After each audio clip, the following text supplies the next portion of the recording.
KTV Originals।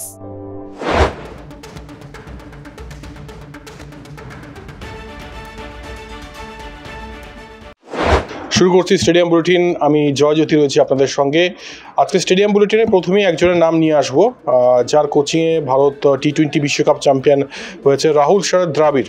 Rahul Dravid এই মুহূর্তে trending, এবং একটা কথা উঠছে, রাহুল দ্রাবিড় কি কলকাতা নাইট রাইডার্সের কোচ হবেন আগামীতে? রাহুল দ্রাবিড়কে নিয়ে এই মুহূর্তে আরও একবার বলে দিচ্ছি যে সোশ্যাল মিডিয়া ট্রেন্ডিং, এবং এরকম একটা খবর কিন্তু শোনা যাচ্ছে যে রাহুল দ্রাবিড়কে কলকাতা নাইট রাইডার্স কর্তৃপক্ষ অ্যাপ্রোচ করেছে। তবে এখনও পর্যন্ত এটার কিন্তু কোনো সত্যতা নেই, কোনো অফিসিয়াল স্টেটমেন্ট নেই, রাহুল দ্রাবিড়ও কোনো রকম রেসপন্ড করেননি। এবং আরেকটা সূত্র ধরে এটাও বলা হচ্ছে যে দিল্লি সম্ভবত অ্যাপ্রোচ করতে চলেছে রাহুল শরৎ দ্রাবিড়কে। তাই দ্রাবিড়ের কাছে এখন একদম কোর্টে বল, কোন ফ্র্যাঞ্চাইজির হয়ে তিনি কোচিং করাবেন সেটা একদম তার ব্যক্তিগত ব্যাপার। এর আগে অবশ্যই দিল্লির কোচিং করিয়েছিলেন রাহুল শরৎ দ্রাবিড়, ভুলে গেলে চলবে না। দিল্লি ক্যাপিটালসে কিন্তু cricket operation head Sourav Ganguly, এবং সৌরভ দ্রাবিড়ের কী সম্পর্ক সেটা নতুন করে বলার কিছু নেই। সৌরভ এর আগে দ্রাবিড়কে কিন্তু ইন্ডিয়ান টিমের কোচ করিয়েছিলেন। তাই যে কোনো মুহূর্তে খেলা যে ঘুরে যেতে পারে সেটা কিন্তু বলা বাহুল্য।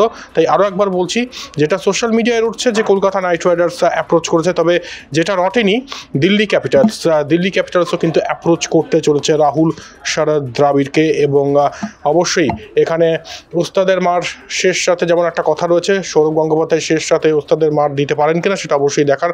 তবে এখন অবশ্যই বল দ্রাবিড়ের কোর্টে। তিনি কোনো রকম প্রতিক্রিয়া কিন্তু দেননি কোন ফ্র্যাঞ্চাইজিতে তিনি আগামীতে যেতে চলেছেন। এই মুহূর্তে রিল্যাক্সড রয়েছেন রাহুল দ্রাবিড়। তবে মোটা অঙ্কের টাকা অফার করা হচ্ছে দু তরফ থেকে, মানে দুই ফ্র্যাঞ্চাইজি থেকেই বলে খবর। এবার আসছি ইউরোকাপ সেমিফাইনাল, এবং একদিকে অবশ্যই স্পেন, অপরদিকে ফ্রান্স। 1984 প্লাতিনির ফ্রান্স জিতেছিল, মানে ইউরোপ সেরা হয়েছিল, এবং তারপর 2000 সালে জিনেদিন জিদানের নেতৃত্বে ইউরোপ সেরা হয়েছিল ফ্রান্স। এবার কি পারবে?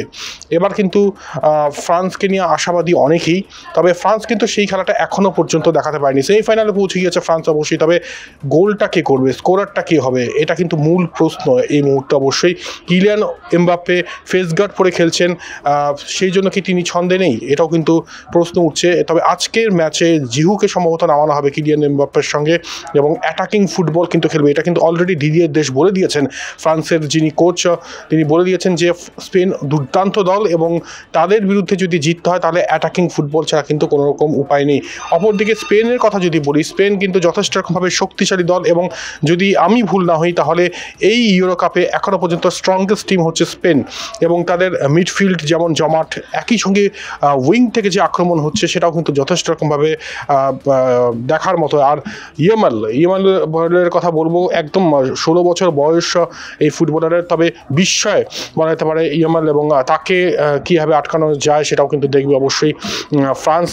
এবং অপরদিকে অন্যান্য ফুটবলারদের কথা যদি বলি, মোরাতা, অলমো, মেরিনো যিনি গোল করে জিতিয়েছিলেন এক ম্যাচ আগেই, সবাই কিন্তু কন্ট্রিবিউট করবে। এবং আজকে একদম স্প্যানিশ যে ফুটবল, যে তিকি টাকা, সেটা দেখা যায় নাকি অন্য কোনো স্ট্র্যাটেজিতে হাটের স্পেন ফুটবল, সেদিকে অবশ্যই নজর থাকবে। তবে লড়াইটা কিন্তু final before final, Spain versus France আজকে দেখতে ভুলবেন না। চুলচেরা বিশ্লেষণ হবে অবশ্যই স্টেডিয়াম বুলেটিনে। এবং বলে রাখছি, ইউরোকাপ ফাইনালের আগে একটা চমক আসছে কলকাতা টিভি অনলাইনে, তাই চোখ থাকুক কলকাতা টিভি অনলাইনে, দেখতে থাকুন স্টেডিয়াম বুলেটিন। আমি জয় জ্যোতি রয়েছি, এখানে সাইন অফ করছি।